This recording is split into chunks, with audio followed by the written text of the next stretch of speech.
मंडळी, राशीनुसार विवाह उपाय काय आहेत ते आपण बघणार आहोत.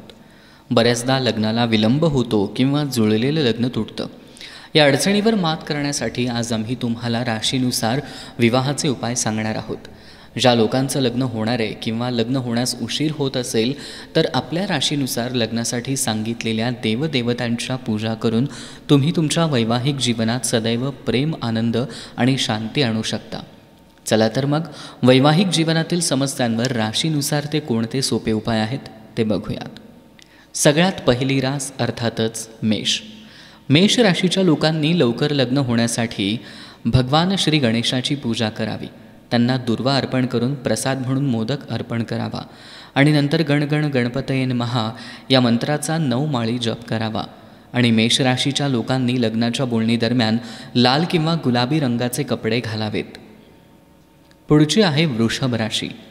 वृषभ राशीच्या लोकांनी लवकर लग्न होण्यासाठी 9 वर्षांपेक्षा कमी वयाच्या मुलींची पूजा करावी. त्यांना अन्नदान करावे आणि भेटवस्तू द्याव्यात आणि त्यानंतर माँ दुर्गेला लाल फुलं अर्पण करावीत आणि दुर्गा चालिसाचं पठण करावं. वृषभ राशीच्या लोकांनी लग्नाच्या बोलणी दरम्यान हलक्या रंगाचे कपडे, शक्य असल्यास नवीन कपडे आणि चमकदार दागिने घालावेत. याचा चांगला परिणाम दिसून येईल. मिथुन राशी. मिथुन राशीच्या लोकांनी लवकर लग्न होण्यासाठी शिवलिंगावर कच्च्या दुधाचा अभिषेक करावा आणि ओम नमः शिवाय या मंत्राचा 5 माळी जप करावा. आणि मिथुन राशीच्या लोकांनी लग्नाच्या बोलणी दरम्यान हिरव्या रंगाचे कपडे आणि त्याचे पारंपरिक पोशाख परिधान करावेत. कर्क राशी. कर्क राशीच्या लोकांनी लवकर लग्न होण्यासाठी शिवलिंगाला कच्च्या दुधाचा अभिषेक करावा, बेलपत्र आणि धतुरा अर्पण करावा आणि शिवचालिसाचं पठण करावं. आणि कर्क राशीच्या लोकांनी लग्नाच्या बोलणी दरम्यान त्या व्यक्तीनं पांढऱ्या रंगाचे कपडे परिधान केले पाहिजेत, पण लक्षात ठेवा की कपडे चमकदार नसावेत. सिंह राशी. सिंह राशीच्या लोकांनी लवकर लग्न होण्यासाठी नियमितपणे उगवत्या सूर्यदेवाला लाल चंदन, अक्षत आणि लाल फुलं मिसळलेलं पाणी अर्पण करावं आणि त्यानंतर आदित्य हृदय स्तोत्राचं पठण करावं. सिंह राशीच्या लोकांनी लग्नाच्या बोलणी दरम्यान या राशीच्या व्यक्तीनं फिकट गुलाबी किंवा फिकट हिरव्या रंगाचे कपडे परिधान केले पाहिजेत. पुढची राशी आहे कन्या. कन्या राशीच्या लोकांनी लवकर लग्न होण्यासाठी नियमितपणे देवी दुर्गेला भेट द्यावी आणि दुर्गा चालिसा आणि श्री गणेश चालिसा पठण करावे. कन्या राशीच्या लोकांनी लग्नाच्या बोलणी दरम्यान या राशीच्या व्यक्तीनं हिरवे, पांढरे किंवा हलक्या रंगाचे कपडे घालणं आवश्यक आहे. पुढचे आहे तूळ राशी. तूळ राशीच्या लोकांनी लवकर लग्न होण्यासाठी या लोकांनी नियमितपणे भगवान राधाकृष्णाचं दर्शन घेतलं पाहिजे आणि ओम नमो भगवते वासुदेवाय या मंत्राचा 5 माळी जप केला पाहिजे.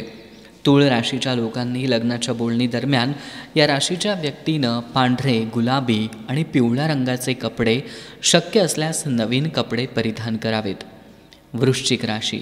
वृश्चिक राशींच्या लोकांनी लवकर लग्न होण्यासाठी या लोकांनी शिवलिंगावर नियमित जल अर्पण करावे आणि शिवाच्या 12 ज्योतिर्लिंगांच्या नावाचा जप करावा. वृश्चिक राशीच्या लोकांनी लग्नाच्या बोलणी दरम्यान या राशीच्या व्यक्तीनं लाल रंगाचे कपडे घालावेत. धनुराशी. धनुराशीच्या लोकांनी लवकर लग्न होण्यासाठी या लोकांनी नियमितपणे भगवान दत्तात्रेयांची भेट घ्यावी आणि ओम द्राम दत्तात्रेय नमः या मंत्राचा जप करावा. धनुराशीच्या लोकांनी लग्नाच्या बोलणी दरम्यान या राशीच्या व्यक्तीनं पिवळ्या रंगाचे कपडे घालणं खूप शुभ असतं. पुढचे आहे मकर रास. मकर राशीच्या लोकांनी लवकर लग्न होण्यासाठी या लोकांनी श्री हनुमानजींचं नियमित दर्शन करावं आणि श्री हनुमान चालिसाचं पठण करावं.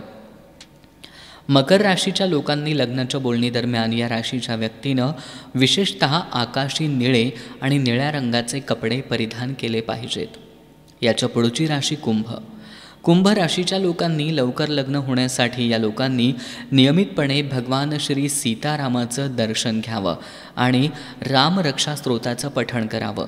कुंभ राशीच्या लोकांनी लग्नाच्या बोलणी दरम्यान या राशीच्या लोकांनी जांभळ्या किंवा गडद निळ्या रंगाचे कपडे घालणं विशेषतः शुभ आहे. शेवटची रास मीन. मीन राशींच्या लोकांनी लवकर लग्न होण्यासाठी या लोकांनी श्री गणेशाचं नियमित दर्शन करावं आणि श्री गणेश चालिसाचं पठण करावं आणि दर बुधवारी लाडू अर्पण करावेत. मीन राशीच्या लोकांनी लग्नाच्या बोलणी दरम्यान या राशीच्या व्यक्तीनं विशेषतः पिवळ्या रंगाचे कपडे घालावेत.